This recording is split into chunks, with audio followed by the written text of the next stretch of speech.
स्वागत है आपका। आप देख रहे हैं इंडिया टीवी। आपके साथ मैं हूं प्राची पाराशर। प्रधानमंत्री मोदी कल क्वाड समिट में भाषण देंगे, लेकिन जापान में बसे भारतीय पीएम मोदी से मिलकर गजब उत्साहित हैं। थोड़ी देर में प्रधानमंत्री नरेंद्र मोदी टोक्यो में भारतीय समुदाय को संबोधित करेंगे। पीएम मोदी को सुनने के लिए पूरे जापान से लोग पहुंचे हैं। कोई रंग बिरंगी टोपी लगाकर पहुंचा है तो कोई पूरी तरीके से उत्साहित नजर आ रहा है। सीधे आपको टोक्यो लिए चलेंगे। मेरे सहयोगी अमित पालिक वहां पर मौजूद हैं। अमित, अब किस तरीके का माहौल है, क्योंकि कुछ ही वक्त रह गया है, पीएम पहुंचने वाले होंगे? बिल्कुल, देखिए हम आपको बता दें कि हमें तो यहाँ पर जब लोगों से बात कर रहे थे रोक दिया गया है, लेकिन आप लोगों का जो उत्साह है यहाँ से आप देख सकते हैं, समझ सकते हैं, क्योंकि लोग जो यहाँ पर आए हैं बहुत देर से इंतजार कर रहे थे। और कई तो लोग हैं जो बाहर अभी भी मौजूद है, होटल के बाहर, जो अंदर आना चाहते हैं, लेकिन उनकी किस्मत हम कह सकते हैं कि अच्छी नहीं है कि उनको अंदर आने का मौका नहीं मिला है। यहाँ पर सिर्फ और सिर्फ 700 लोगों को आने की इजाजत मिली है। और यहाँ पर जापान के हर कोने से लोग आए हैं, हर वर्ग से लोग आए हैं। यहाँ पर आपको एजुकेशन से हैं, यहाँ पर साइंस टेक्नोलॉजी से आए हैं, यहाँ पर बिजनेस है, उसके अलावा यहाँ पर बहुत तादाद में महिलाएं आई हैं। और सबका एक ही कहना है कि प्रधानमंत्री मोदी का जो हम कह सकते हैं विजन है, वो विजन है जो उनको खींच के लेके आया। मेरे पीछे जो आप लिखा हुआ अगर पढ़ पाए, सबका साथ, सबका विकास, सबका विश्वास, लेकिन सबका प्रयास जो लिखा है, ये कहता है ना, ये एक ऐसी चीज है जो प्रधानमंत्री हमेशा जाके डायस्पोरा से कहते हैं, और वही इंपैक्ट इनके बीच में नजर आता है, जो तैयार है यहाँ पर कुछ करने के लिए। यहाँ पर मेरी बात हुई है कुछ स्टूडेंट्स के साथ जो यहाँ पर अभी पढ़ाई कर रहे हैं। उनका कहना है कि प्रधानमंत्री मोदी ने जिस तरह से स्टार्टअप्स के लिए काम करना शुरू किया है, वो खुद चाहते हैं कि आप पढ़ाई करने के बाद लौटें और स्टार्टअप्स के साथ जुड़ें। और जिस तरह से यहाँ पर हम देखते हैं कि जो जापान है, यहाँ के जो सॉफ्ट बैंक के प्रेसिडेंट के साथ मुलाकात हुई थी, soft bank is the biggest investor in startups in India. बहुत बड़ी तादाद में वहां पर इन्वेस्ट कर रहा है। और ऐसे में सॉफ्ट बैंक का अगर भारत के साथ और रिश्ता बढ़ता है, इन्वेस्टमेंट बढ़ता है, तो उसका फायदा स्टार्टअप्स को मिलेगा, क्योंकि लगातार उन्होंने शुरुआत में बहुत बड़ी तादाद में स्टार्टअप्स में इन्वेस्टमेंट किया है। उसी तरह से सेमीकंडक्टर का मैं जिक्र कर रहा हूं। सेमीकंडक्टर जिसको लेकर भारत की ओर से प्रयास किया जा रहा था, किस तरह से सेमीकंडक्टर हब भारत को बनाया जाए। और आज जो इंडो पैसिफिक इकोनॉमिक फ्रेमवर्क तैयार हुआ है, उसमें सप्लाई चेन को लेकर बातचीत हुई है। प्रधानमंत्री मोदी ने लगातार कहा है कि जो कोविड के बाद शिफ्ट होना चाहिए, जो सप्लाई चेन है वो डिस्टर्ब नहीं होना चाहिए, क्योंकि चाइना की वजह से सबके ऊपर असर पड़ा था। और यही वजह है कि जो बाइडेन और उनकी एडमिनिस्ट्रेशन ने एक नया फ्रेमवर्क तैयार किया है। 2017 में ट्रांस पैसिफिक एग्रीमेंट हुआ था, जिसको डोनाल्ड ट्रंप ने खारिज कर दिया था, जिसका नुकसान भरना पड़ा था, खामियाजा भुगतना पड़ा था कई देशों को। लेकिन अब जो बाइडेन आए हैं, उसमें उन्होंने कोशिश ये की कि भारत, ऑस्ट्रेलिया, जापान के साथ यहां पर आसियान देशों को मिलाया जाए, ताकि इस पूरे इलाके में जो चाइना है उसके इकोनॉमिक पावर को, या फिर कह सकते हैं कि जो एक उसका वर्चस्व है, उसको कम किया जा सके। क्योंकि जो सबसे बड़ा मैन्युफैक्चरिंग हब है, चाहे जापान हो चाहे वो चाइना हो, इनका जो मैन्युफैक्चरिंग होती है, ये सबसे ज्यादा कहां होती है? चाइना में। उसी को शिफ्ट करके अब भारत में जो लाने की कोशिश हो रही है, उसकी तस्वीर आज टोक्यो में आपने देखी, जहां पर प्रधानमंत्री मोदी और उसके साथ ही जापान के प्राइम मिनिस्टर मौजूद थे, जो बाइडेन मौजूद थे, जहां पर इंडो पैसिफिक इकोनॉमिक फ्रेमवर्क तैयार किया। देखिए इसका इंपैक्ट बहुत जबरदस्त होने वाला है। भले आज आपको लगे कि एक तो इकोनॉमिक फोरम है जहां पर हम बात कर रहे हैं किसको लेकर, कि ठीक है डिजिटल मार्केट को लेके, करप्शन को लेके, हम इसको लेके, लेकिन इसका सबसे बड़ा इंपैक्ट आने वाले दिनों में देखने को मिलेगा, जब जो सप्लाई चेन है वो चाइना से शिफ्ट होकर धीरे धीरे भारत की ओर बढ़ने जा रहा है। और इसका इंपैक्ट क्या होगा?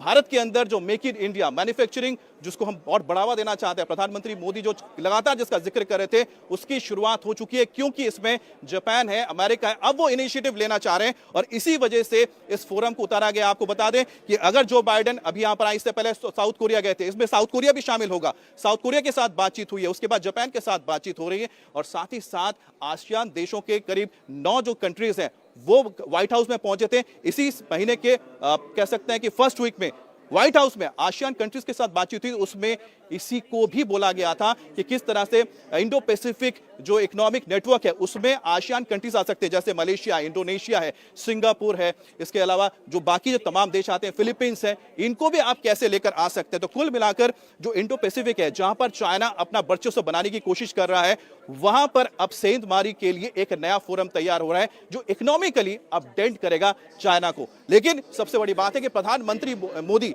जिस तरह से लगातार जापान के साथ भारत के रिश्तों को सुधार रहे हैं, आपको बताया कि भारत और जापान के बीच में सबसे इंपॉर्टेंट जो एक स्ट्रैटेजिक पार्टनरशिप हुई है, उसके तहत जापान और भारत मिलकर अनमैन्ड व्हीकल्स तैयार कर रहे हैं, यानी कि जो बिना किसी व्यक्ति के, बिना किसी ह्यूमन इंटरवेंशन के वो तैयार होंगे, इस तरह के वो व्हीकल्स होंगे, हम कह सकते हैं ड्रोन्स होंगे, इसके अलावा लैंड व्हीकल्स होंगे, सी व्हीकल्स होंगे, जो हमारे डिफेंस को और मजबूत बनाएंगे। तो इसी तरह से हम लगातार देख रहे हैं कि प्रधानमंत्री मोदी की ना सिर्फ इकोनॉमिक, टेक्नोलॉजी और साथ ही डिफेंस में भी जापान के साथ हमारे जो रिश्ते और बेहतर होते जा रहे हैं। एक और बड़ी बात है कि भारत और जापान के बीच में जो सभ्यता है वो बहुत यूनिक है।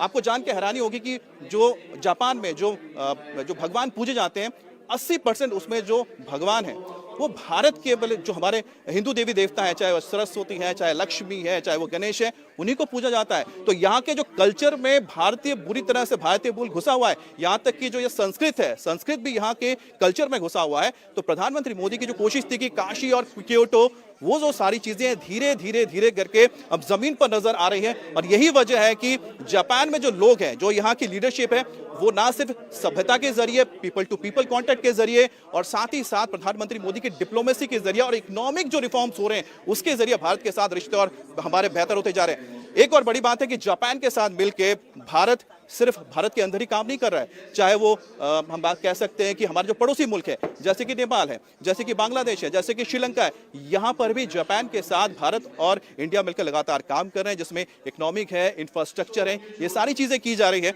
यहाँ तक कि जो अफ्रीकन कंट्रीज है, वहां पर भी भारत और चाइना के बीच, भारत और जापान के बीच जो साझेदारी है, सबसे बड़ी वजह है कि किस तरह से चाइना को हम रोक सकते हैं। जिबूती में जापान का आप कह सकते हैं पहला नेवल बेस बना, और उस नेवल बेस का आप जानते हैं कि इस्तेमाल हुआ था जिस वक्त हम यमन में सारा प्रॉब्लम शुरू हुई थी, यमन में जो लड़ाई चल रही थी, और जिबूती के जरिए ही बहुत सारे भारतीयों को वापस लाया गया था। तो कुल मिलाकर जापान के साथ जो हमारे रिश्ते हैं वो बहुत ही अच्छे रहे हैं और बेहतर होते जा रहे हैं। और साथ ही साथ हम देख सकते हैं कि जो उसका असर डायस्पोरा में दिखता है, और एक जो डायस्पोरा है वो भी अब इस चीज को समझता है और लेना चाहता है।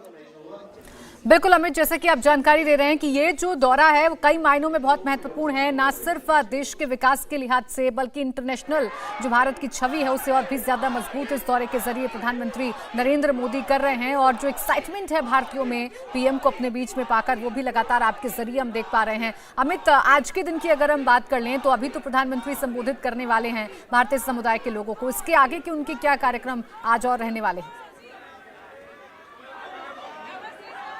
देखिए, प्रधानमंत्री मोदी का आज सबसे महत्वपूर्ण कार्यक्रम तो ये भी होगा जब यहाँ पर मुलाकात होगी डायस्पोरा के साथ, जब संबोधित करेंगे।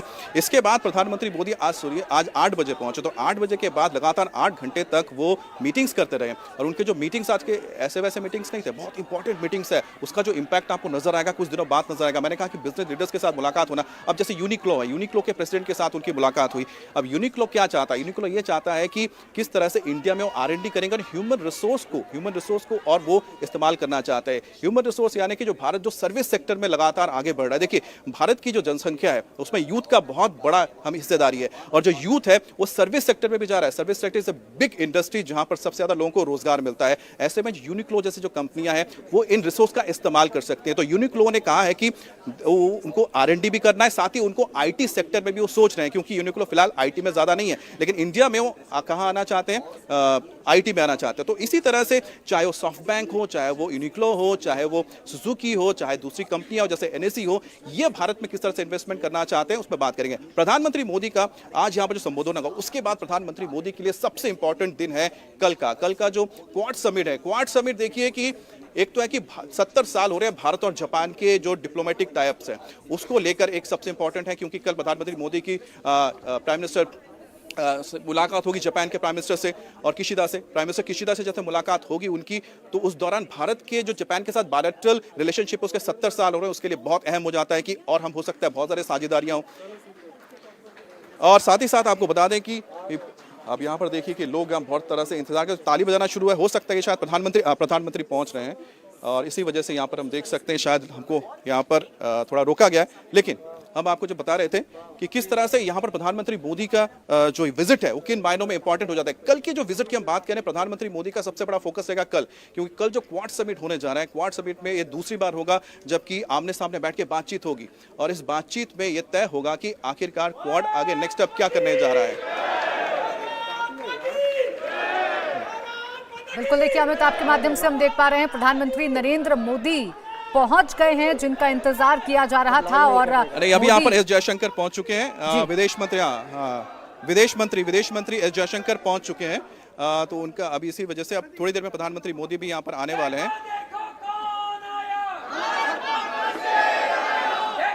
तो एक्साइटमेंट आप देख सकते हैं लोगों के अंदर और सुन भी सकते हैं। प्रधानमंत्री मोदी अब से थोड़ी देर में बस पहुंचने वाले हैं। यहाँ पर हम देख सकते हैं विदेश मंत्री एस जयशंकर पहुंच चुके हैं। एस जयशंकर जी के आने का मतलब यही है कि प्रधानमंत्री कभी भी एंटर करेंगे और यही वजह कि लोग यहाँ पर खड़े होकर प्रधानमंत्री मोदी का स्वागत कर रहे हैं। प्रधानमंत्री मोदी जो एक ऐसे आइकॉन की तरह पूरे दुनिया में अब नजर आ रहे हैं जिनकी जो पॉपुलैरिटी है वो पूरी दुनिया में छाई है और ना सिर्फ भारत की सीमाओं को भी उन्होंने लांघा है। नहीं तो आप सोचिए कि जो इतने 1000 किलोमीटर दूर जो भारतीय लोग यहाँ रह रहे हैं और कई ऐसे लोग हैं जिनका जन्म भी वहां पर सेकंड जनरेशन है, वो भी प्रधानमंत्री मोदी के साथ खुद को रिलेट कर पाते हैं। और सबसे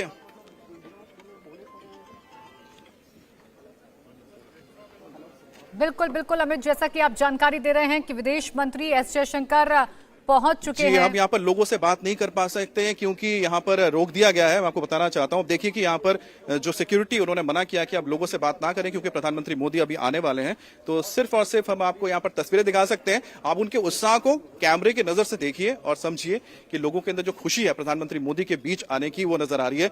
अगर हम लोगों से बात करने जाएंगे तो हो सकता है फिर से हमको रोक दिया जाए, इसलिए हम कोशिश कर रहे हैं कि सिर्फ आपको तस्वीरें दिखाएं जिससे आप समझ पाए कि आखिरकार लोगों के अंदर क्या क्रेज है प्रधानमंत्री मोदी का।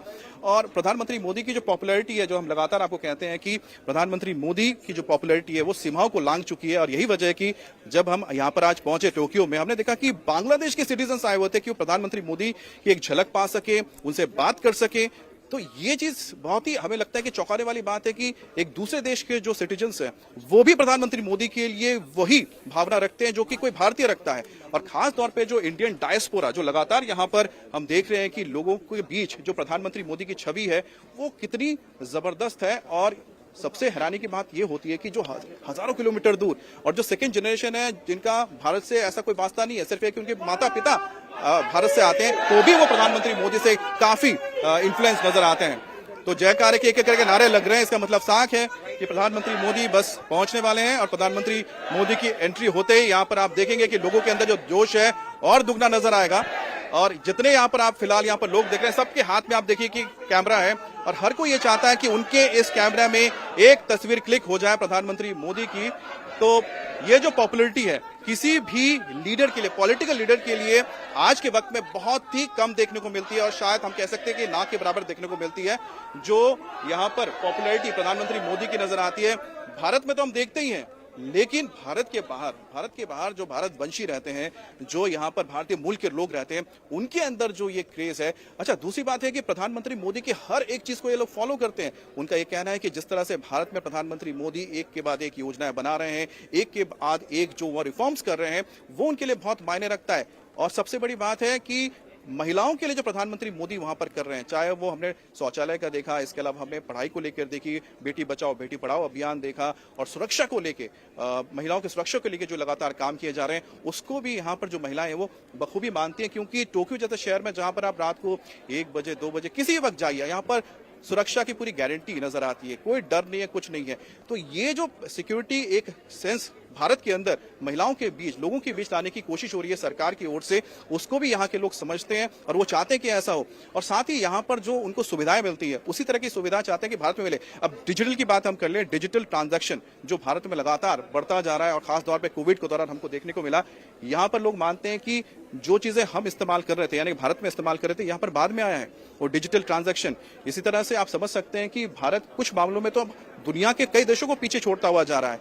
और साथ ही साथ अब बुलेट ट्रेन की हम बात कर लें, बुलेट ट्रेन की जब सफर हमको करने का मौका मिला तो हमने देखा कि कितना सेफ्टी को लेकर देख लीजिए, सिक्योरिटी को लेकर दीजिए, आराम को लेकर देख लीजिए, वर्ल्ड क्लास है। और वही बुलेट ट्रेन आप कुछ दिनों बाद आप देखेंगे जब अहमदाबाद और मुंबई के बीच दौड़ती नजर आएगी। सफर का जो कह सकते हैं मजा तो लोग लेंगे ही लेंगे, लेकिन वो किस तरह से पूरा इंपैक्ट करेगा उसके आसपास के इलाके में, भारत में और भारत की छवि में, वो भी एक बहुत महत्वपूर्ण चीज है जो यहाँ के लोग समझते हैं और वो चाहते हैं कि इस तरह के जो बदलाव है भारत में होने चाहिए। और जो बदलाव जब होंगे उसी का इंपैक्ट ना सिर्फ भारत में पड़ेगा, भारतीय इकोनॉमी में पड़ेगा, और साथ ही साथ जो लोग बाहर रहते हैं उनको काफी लगता है कि अब इज्जत मिलने लगी। उनका कहना है कि हम जब भारत से आते थे लोग हमें देखते थे कि ओके थर्ड वर्ल्ड कंट्री है, डेवलपिंग नेशन है, लेकिन प्रधानमंत्री मोदी ने जिस तरह से 8 साल में भारत की छवि को दुनिया के सामने लेकर आए हैं, जिस तरह के रिफॉर्म्स शुरू किए हैं, उसने भारत की छवि को पूरे दुनिया में बदला है और उसका फायदा या जो भारत के डायस्पोरा के लोग हैं उनको भी मिलता है। और आपको बता दें प्रधानमंत्री मोदी पहुंच चुके हैं। प्रधानमंत्री मोदी अब लोगों के बीच आ रहे हैं और ये नारेबाजी और जोरों से अभी तो प्रधानमंत्री मोदी यहां पर अंदर आ रहे हैं और प्रधानमंत्री मोदी के साथ एक तस्वीर, एक झलक लेने के लिए बड़ी तादाद में लोग नजर आ रहे हैं।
तो आप प्रधानमंत्री मोदी मंच की ओर बढ़ चुके हैं। प्रधानमंत्री मोदी को गेट से सिर्फ मंच तक जाने में जहां पर कि बस 30 सेकंड का वक्त लगना चाहिए था, उनको यहां पर 1.5-2 मिनट लग गए क्योंकि लोगों ने घेर लिया था उनको। और अभी भी देख सकते हैं लोगों के अंदर कितना उत्साह है।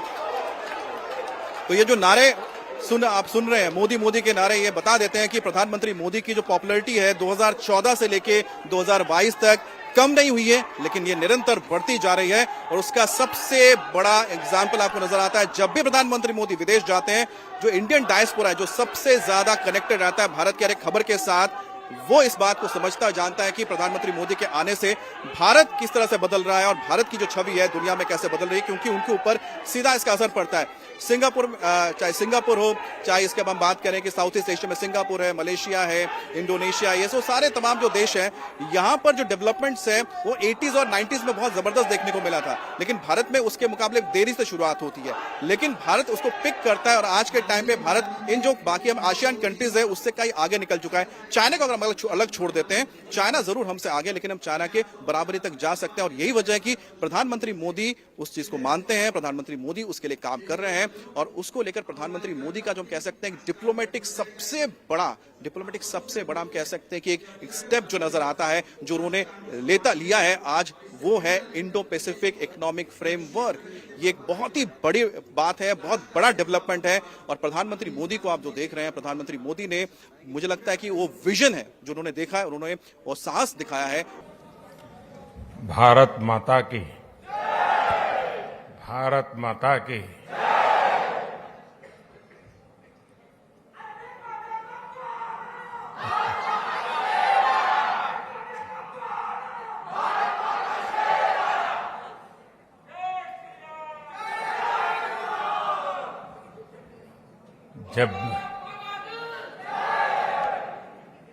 जब भी मैं जापान आता हूं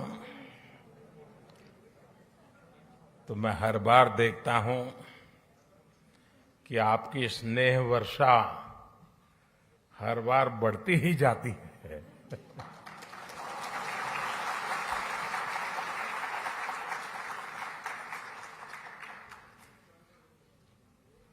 आप में से कई साथी ऐसे हैं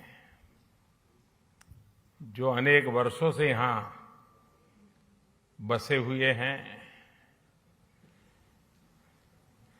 जापान की भाषा, यहाँ की वेशभूषा, कल्चर, खान-पान एक प्रकार से आपके जीवन का भी हिस्सा बन गया है। और हिस्सा बनने का एक कारण ये भी है कि भारतीय समुदाय के संस्कार समावेशक रहे हैं, लेकिन साथ साथ जापान में अपनी परंपरा, अपने मूल्य, अपनी जीवन पद्धति, उसके प्रति जो कमिटमेंट है वो बहुत गहरा है और इस दोनों का मिलन हुआ है। इसलिए स्वाभाविक रूप से एक अपनेपन के महसूस होना बहुत स्वाभाविक होता है। साथियों, आप यहां रहे हैं, काफी लोग आप लोग यहां बस गए हैं। मैं जानता हूं कईयों ने यहां शादी भी कर ली है।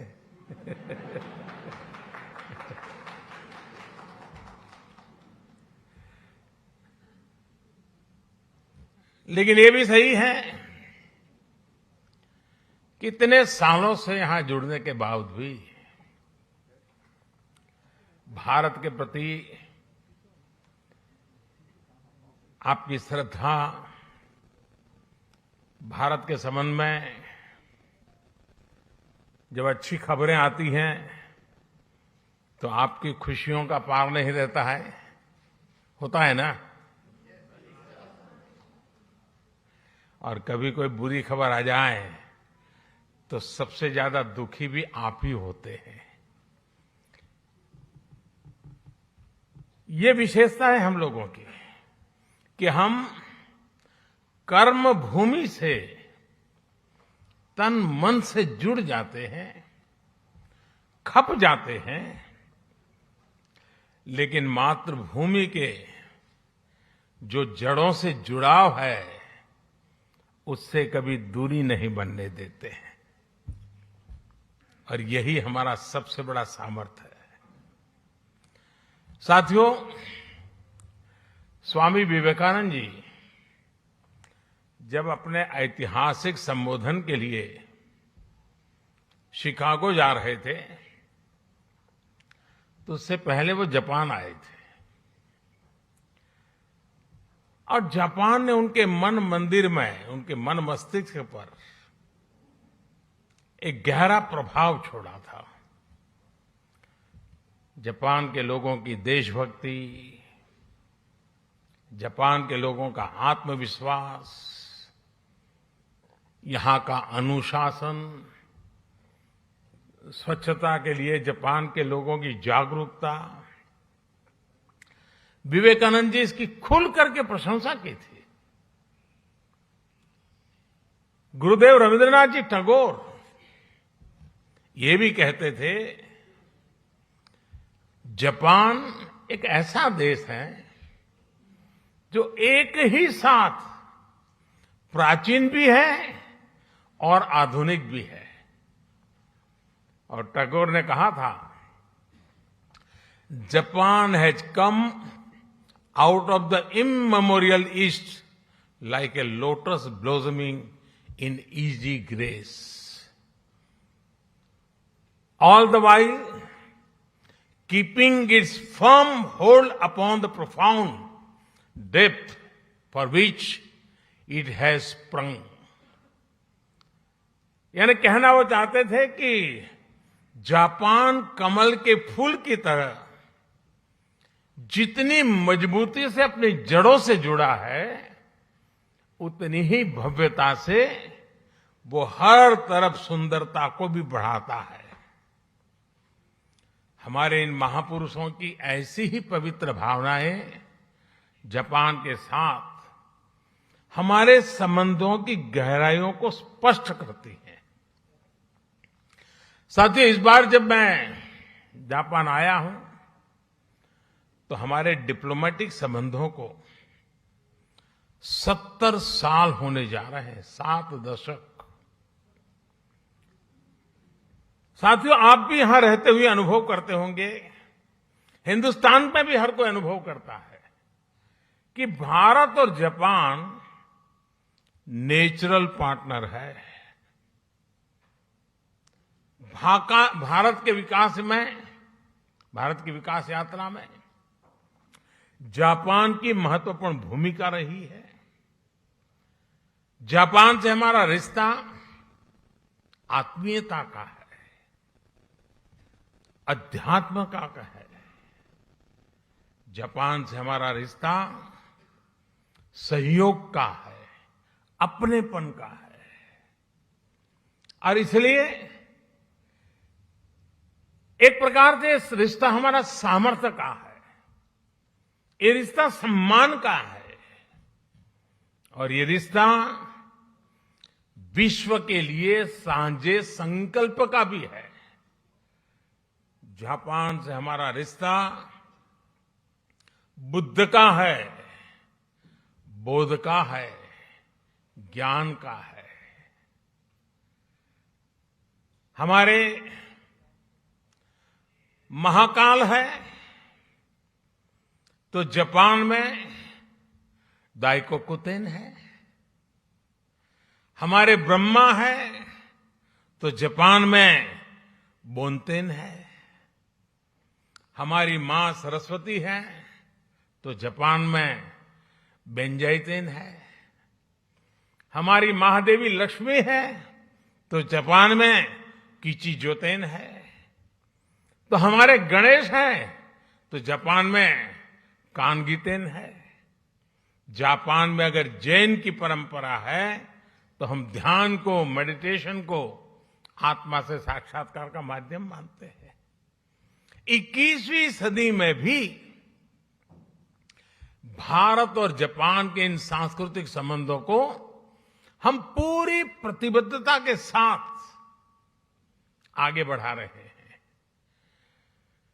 और मैं तो काशी का सांसद हूं और बड़े गर्व से कहना चाहूंगा कि जापान के पूर्व प्रधानमंत्री श्री आबे जब काशी आए थे तब उन्होंने एक बहुत बढ़िया सौगात काशी को दी। काशी में जापान के सहयोग से बना रुद्राक्ष, और जो मेरी कभी कर्मभूमि रही वो अहमदाबाद में जैन गार्डन और काइजन एकेडमी, ये ऐसी बातें हैं जो हमें कितनी निकट लाती है।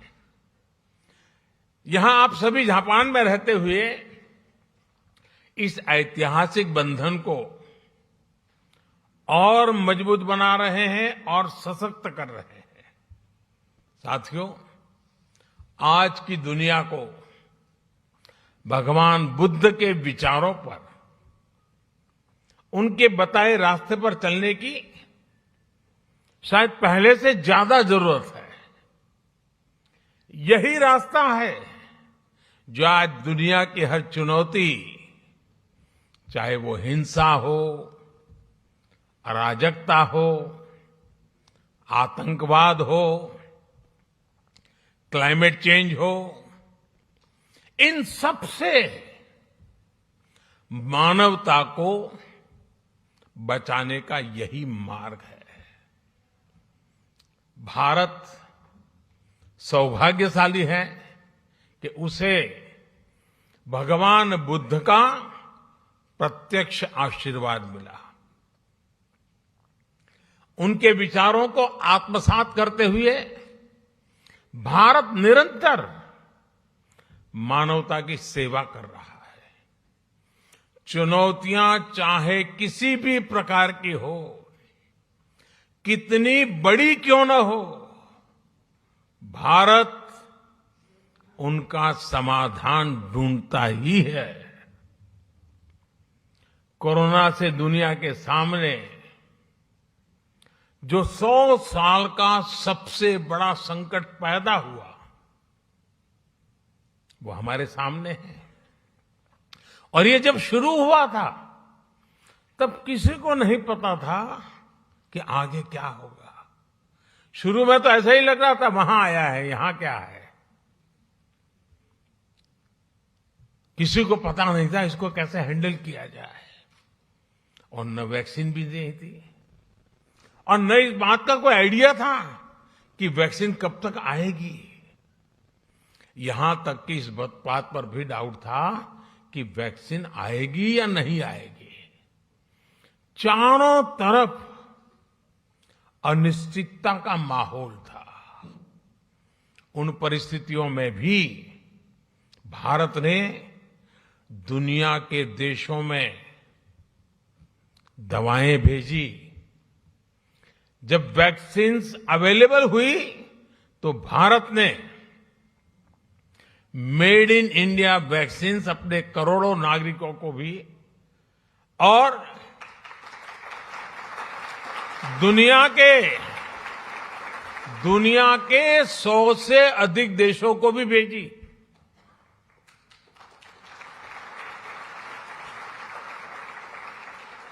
साथियों, अपनी स्वास्थ्य सेवाओं को और बेहतर बनाने के लिए भारत अभूतपूर्व निवेश कर रहा है। दूर सुदूर क्षेत्रों में भी स्वास्थ्य सुविधाएं पहुंचे, इसके लिए देश भर में लाखों नए वेलनेस सेंटर्स बनाए जा रहे हैं। आपको ये जानकर के भी खुशी होगी, शायद आज आपने भी सुना होगा, वर्ल्ड हेल्थ ऑर्गेनाइजेशन WHO ने भारत की आशा वर्कर्स, आशा बहनों को director generals global health leader award से सम्मानित किया है।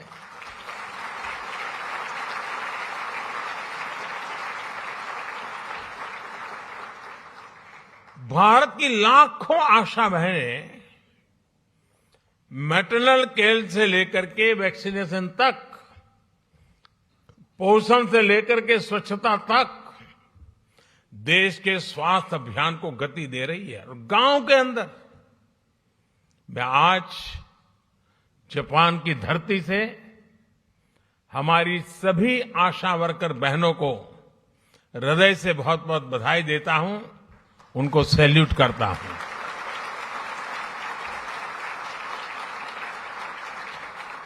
साथियों, भारत आज किस तरह वैश्विक चुनौतियों का मुकाबला करने में मदद कर रहा है, इसका एक और उदाहरण एनवायरनमेंट का भी है। आज क्लाइमेट चेंज विश्व के सामने मौजूद एक महत्वपूर्ण संकट बन गया है। हमने भारत में इस चुनौती को देखा भी और उस चुनौती से स्थायी समाधान के लिए रास्ते भी खोजने की दिशा में हम आगे बढ़े।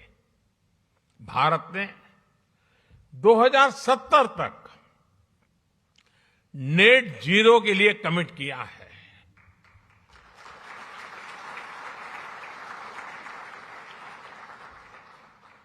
हमने इंटरनेशनल सोलर अलायंस जैसे ग्लोबल इनिशिएटिव का भी नेतृत्व किया।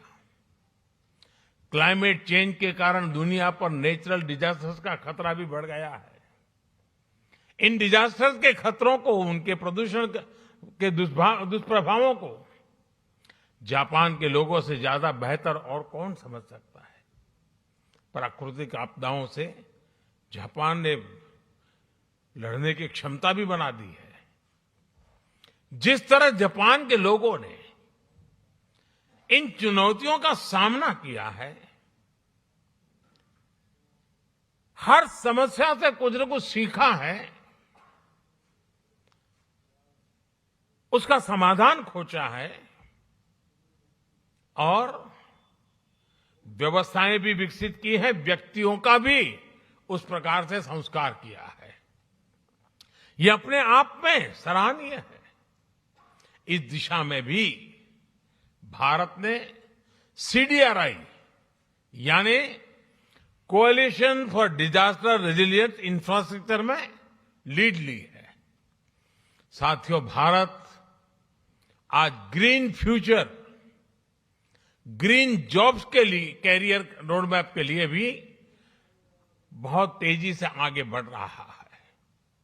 भारत में इलेक्ट्रिक मोबिलिटी को व्यापक प्रोत्साहन दिया जा रहा है। ग्रीन हाइड्रोजन को हाइड्रोकार्बन का विकल्प बनाने के लिए विशेष मिशन शुरू किया गया है। बायोफ्यूल से जुड़ी रिसर्च और इंफ्रास्ट्रक्चर के निर्माण पर बहुत बड़े स्केल पर काम चल रहा है। भारत ने इस दशक के अंत तक अपनी टोटल इंस्टॉल्ड पावर कैपेसिटी का 50% नॉन फॉसिल फ्यूल से पूरा करने का संकल्प लिया है।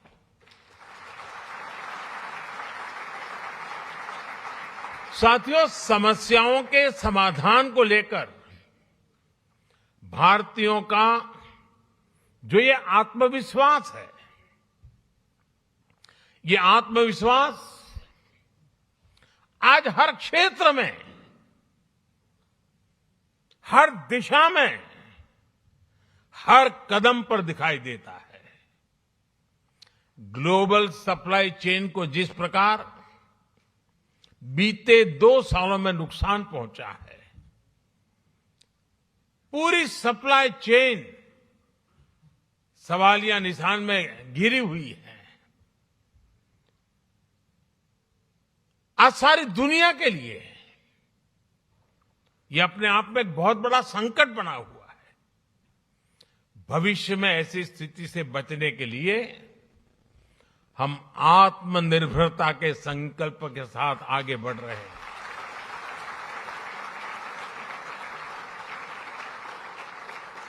और आत्मनिर्भरता का ये हमारा संकल्प सिर्फ भारत के लिए है ऐसा नहीं है। ये एक stable, trusted global supply chain के लिए भी बहुत बड़ा इन्वेस्टमेंट है। आज पूरी दुनिया को यह एहसास हो रहा है कि जिस स्पीड और स्केल पर भारत काम कर सकता है वो अभूतपूर्व है। दुनिया को आज ये भी दिख रहा है कि जिस स्केल पर भारत अपनी इंफ्रास्ट्रक्चर और इंस्टीट्यूशनल कैपेसिटी बिल्डिंग उस पर जो जोर दे रहा है यह भी अभूतपूर्व है। मुझे खुशी है कि हमारी इस कैपेसिटी के निर्माण में जापान एक अहम भागीदार है। Mumbai Ahmedabad high speed rail हो, दिल्ली मुंबई इंडस्ट्रियल कॉरिडोर हो, डेडिकेटेड फ्रेट कॉरिडोर हो, ये भारत जापान के सहयोग के बहुत बड़े उदाहरण हैं। साथियों, भारत में हो रहे बदलावों में एक और खास बात है। हमने भारत में एक स्ट्रांग और रेजिलिएंट रिस्पॉन्सिबल डेमोक्रेसी की पहचान बनाई है। उसको बीते 8 सालों में हमने लोगों के जीवन में सकारात्मक बदलाव का माध्यम बनाया है। भारत की डेमोक्रेटिक प्रोसेस से आज समाज के वो लोग भी जुड़ रहे हैं जो कभी गौरव के साथ ये अनुभव नहीं कर रहे थे कि वो भी इसका हिस्सा है। हर बार, हर इलेक्शन में रिकॉर्ड टर्नआउट, और उसमें भी यहां जो हमारी माताएं बहनें हैं उनको जरा खुशी होगी। आप अगर भारत के चुनावों को डिटेल में देखते होंगे तो आपको ध्यान आता होगा कि पुरुषों से ज्यादा महिलाएं वोट कर रही है।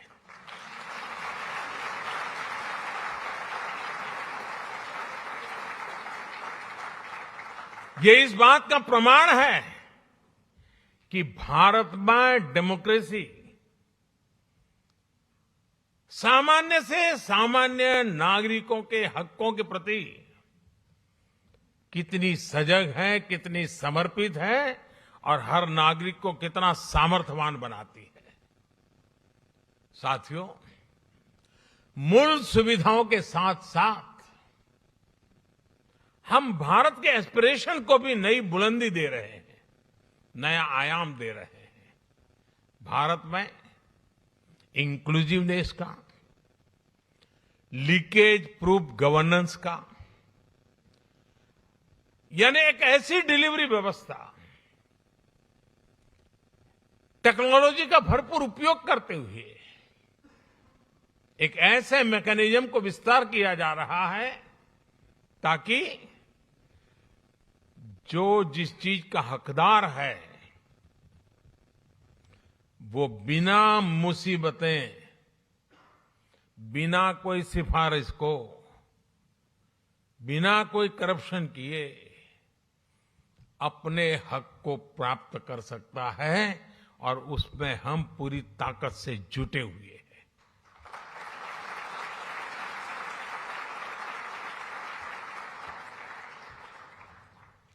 और टेक्नोलॉजी के इस उपयोग ने, डायरेक्ट बेनिफिट ट्रांसफर की इस परंपरा ने कोरोना के इस विकट कालखंड में गत 2 वर्ष में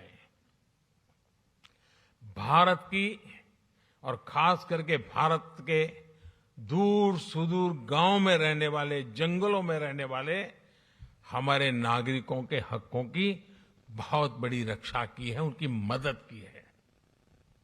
साथियों, भारत का बैंकिंग सिस्टम इन मुश्किल हालात में भी निरंतर चलता रहा, और उसका एक कारण भारत में जो डिजिटल रिवॉल्यूशन आया है, डिजिटल नेटवर्क की जो ताकत बनी है, उसका ये परिणाम मिल रहा है। और आपको साथियों जानकर के खुशी होगी, पूरी दुनिया में जो डिजिटल ट्रांजैक्शन होते हैं ना, कैशलेस,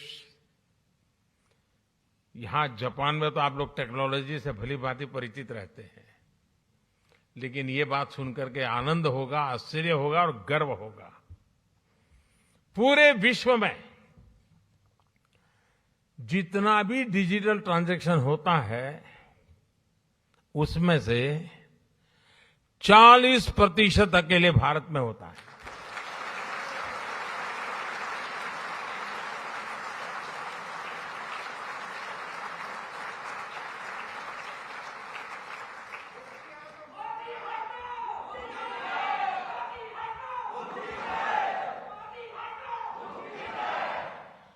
कोरोना के शुरुआती दिनों में जब सब बंद था, उस संकट के कालखंड में भी भारत सरकार एक क्लिक बटन दबा करके एक साथ करोड़ों भारतीयों तक आसानी से उनके लिए जो मदद पहुंचानी है पहुंचा पाते थे।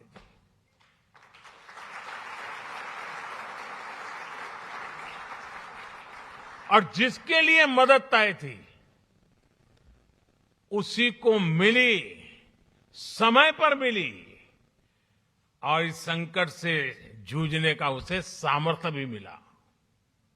भारत में आज सही मायने में पीपल लेड गवर्नेंस काम कर रही है।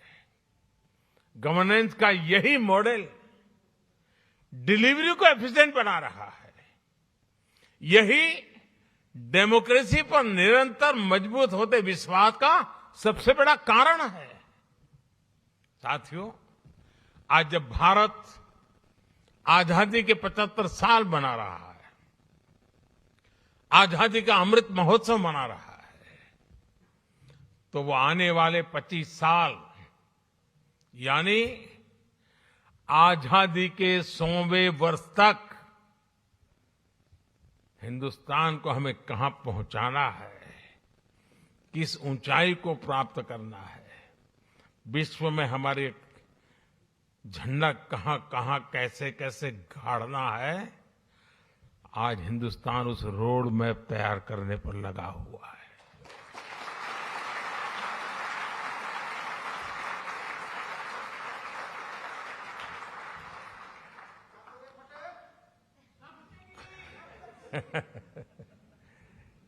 आजादी का ये अमृतकाल भारत की समृद्धि का, संपन्नता का एक बुलंद इतिहास लिखने वाला है दोस्तों। मैं जानता हूं कि ये जो संकल्प हमने लिए हैं, ये संकल्प में आप पे बहुत बड़े हैं, लेकिन साथियों, मेरा जो लालन पालन हुआ है, मुझे जो संस्कार मिले हैं, जिन जिन लोगों ने मुझे गढ़ा है, उसके कारण मेरी भी एक आदत बन गई है। मुझे मक्खन पर लकीर करने में मजा नहीं आता है, मैं पत्थर पर लकीर करता हूं।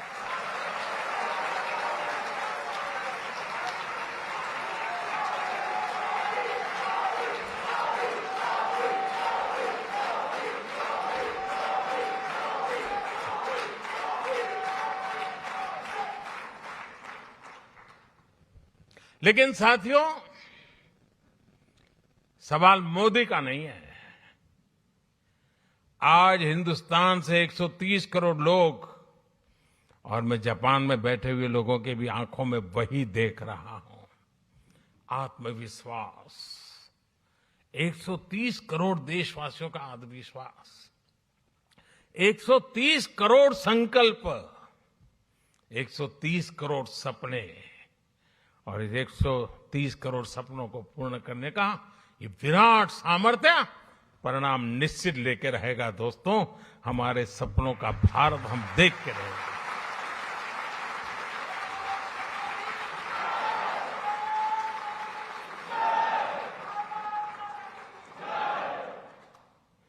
आज भारत अपनी सभ्यता, अपनी संस्कृति, अपनी संस्थाओं के, अपने खोए हुए विश्वास को फिर से हासिल कर रहा है। दुनिया भर में कोई भी भारतीय आज सीना तान करके, आंख में आंख मिला करके हिंदुस्तान की बात बड़े गर्व से कर रहा है। ये परिवर्तन आया है।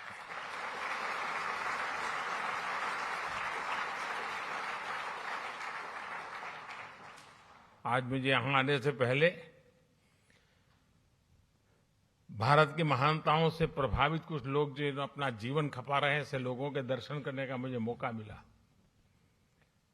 और बड़े गर्व से वो कह रहे थे योग की बातें। वो योग को समर्पित है। जापान में भी शायद ही कोई होगा जिसको योग की कल्पना न हो। हमारा आयुर्वेद, हमारी पारंपरिक चिकित्सा पद्धति, आजकल तो हमारे मसाले सब दूर, उसकी मांग बढ़ रही है। लोग हमारी हल्दी मंगवा रहे हैं। इतना ही नहीं साथियों, हमारी खादी, वरना तो आजादी के बाद धीरे धीरे वो नेताओं के कॉस्ट्यूम बनकर के रह गई थी।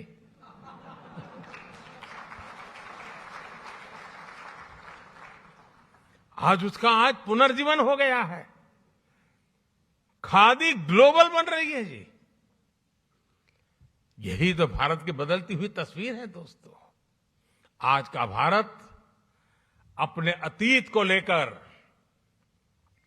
जितना गौरवान्वित है, उतना ही tech led, science led, innovation led, talent led future को लेकर भी आशावान है। जापान से प्रभावित होकर स्वामी विवेकानंद जी ने एक बार कहा था कि हम भारतीय नौजवानों को अपने जीवन में कम से कम एक बार जापान की यात्रा जरूर करनी चाहिए।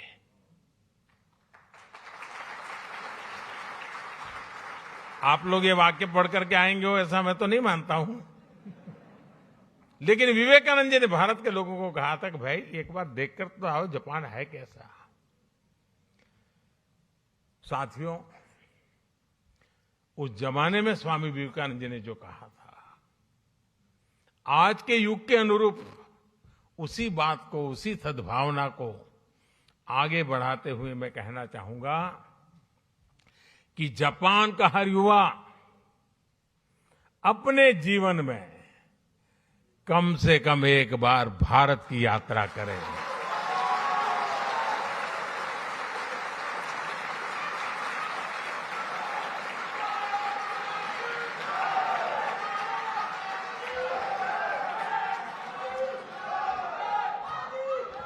आपने अपनी स्किल से, अपने टैलेंट से, अपनी एंटरप्रेन्योरशिप से जापान की इस महान धरती को मंत्रमुग्ध किया है। भारतीयता के रंगों से, भारत की संभावनाओं से भी आपको जापान को लगातार परिचित कराना है। आस्था हो या एडवेंचर, जापान के लिए तो भारत एक स्वाभाविक टूरिस्ट डेस्टिनेशन है।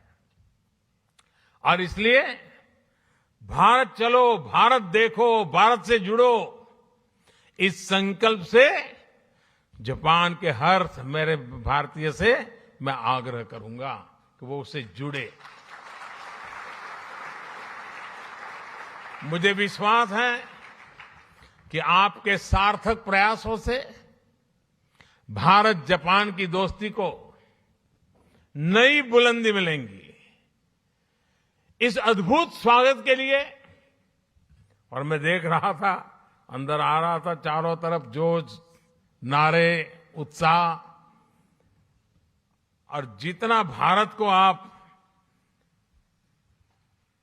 अपने में जीने की कोशिश करते दिख रहे हो, ये सचमुच में दिल को छूने वाला है।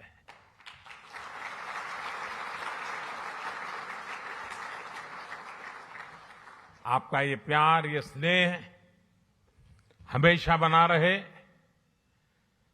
इतनी बड़ी तादाद में आकर के, और मुझे बताया गया कि जापान में से सिर्फ टोक्यो से नहीं, बाहर से भी कुछ साथी आज आए हैं। पहले मैं आया करता था, इस बार नहीं आ पाया था, आप भी आ गए। लेकिन मुझे अच्छा लगा, आप सबके दर्शन करने का अवसर मिला। मैं फिर एक बार आप सबका बहुत बहुत धन्यवाद करता हूं, हृदय से आभार व्यक्त करता हूं। भारत माता की, भारत माता की, भारत माता की बहुत बहुत धन्यवाद।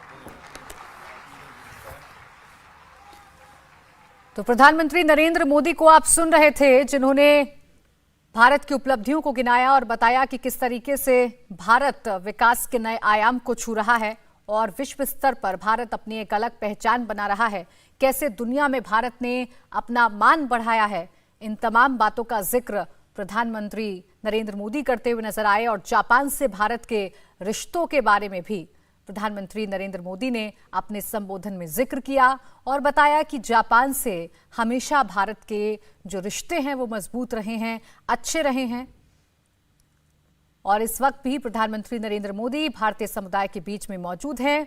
सेल्फी सेशन इस वक्त चल रहा है, क्योंकि वहां पर जितने भी लोग मौजूद हैं अपने बीच में प्रधानमंत्री नरेंद्र मोदी को पाकर उत्साहित हैं। मोदी मोदी के नारे लग रहे हैं, भारत माता की जय के नारे लग रहे हैं, और प्रधानमंत्री भी सहज भाव से इस अभिवादन को स्वीकार करते हुए नजर आ रहे हैं। तो जापान के टोक्यो से ये सीधी तस्वीर, भारतीय समुदाय को संबोधित करते हुए भारत की उपलब्धियों को गिनाया और बताया कैसे दुनिया में भारत ने अपना मान बढ़ाया है, कैसे विश्व स्तरीय पहचान भारत ने अपनी बनाई है, मजबूती के साथ भारत आगे बढ़ा है। और चाहे मसला कुछ भी हो, भारत मजबूती के साथ अपना पक्ष रखता आया है। कोविड काल का भी जिक्र प्रधानमंत्री नरेंद्र मोदी ने अपने संबोधन में किया और बताया कैसे भारत नए आयाम छू रहा है विकास के। तो फिलहाल देखिए, हम तस्वीरें आपको दिखा रहे हैं। प्रधानमंत्री नरेंद्र मोदी इस वक्त भारतीय समुदाय के बीच में मौजूद हैं और उन्हें अपने बीच में पाकर लोगों का उत्साह आप इन तस्वीरों को देखकर महसूस कर सकते हैं, क्योंकि सभी के हाथ में उनके सेलफोन हैं और सभी उनके साथ इस मोमेंट को कैप्चर करना चाहते हैं, सेल्फी लेना चाहते हैं। इंडिया टीवी हर वक्त हर जगह डाउनलोड करने के लिए सर्च करें India TV news Google play store या ऐप स्टोर पर।